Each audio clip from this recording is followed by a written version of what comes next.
Pernah dengar negara Rhodesia?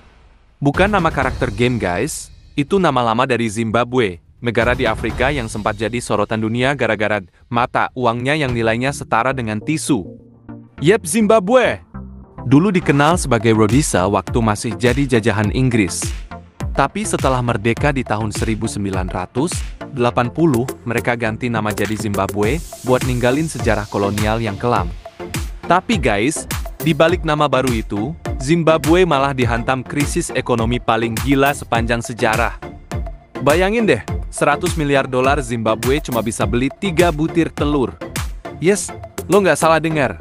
Di tahun 2008, inflasi Zimbabwe tembus 7,9 miliar % sebulan.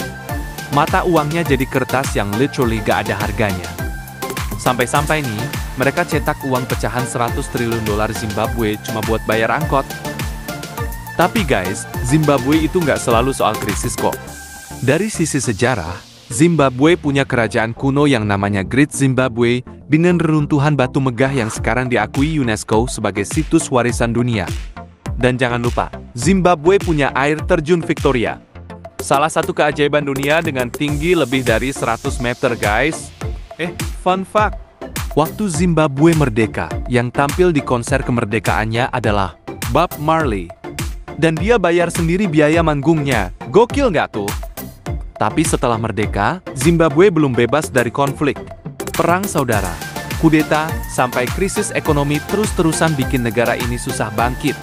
Pemimpinnya, Robert Mugabe, bahkan memimpin Zimbabwe selama 36 tahun. Dari Perdana Menteri sampai Presiden, dia nggak pernah lepas jabatan, sampai akhirnya digulingkan di tahun 2017. Tapi di balik itu, Zimbabwe juga punya sisi positif loh. Negara ini adalah salah satu yang paling teredukasi di Afrika, dengan tingkat literasi hampir 90%. Dan lebih dari setengah penduduknya usianya di bawah 21 tahun. Jadi potensinya buat bangkit tuh masih besar banget. Oh iya, ada fakta unik nih. Di Zimbabwe, perut buncit itu lambang kemakmuran loh. Jadi kalau ada orang perutnya gede, bukan karena obesitas ya, itu artinya dia orang kaya. Oke, itulah dia ringkasan seru tentang Zimbabwe. Negara yang sempat bikin dunia kaget gara-gara uangnya, tapi punya sejarah dan budaya yang keren banget buat kita bahas. Mau tahu negara unik lainnya? Komen di bawah ya. Jangan lupa like, subscribe, dan nyalain loncengnya, biar gak ketinggalan video menarik selanjutnya. Gue Valias pamit, sampai jumpa di video berikutnya.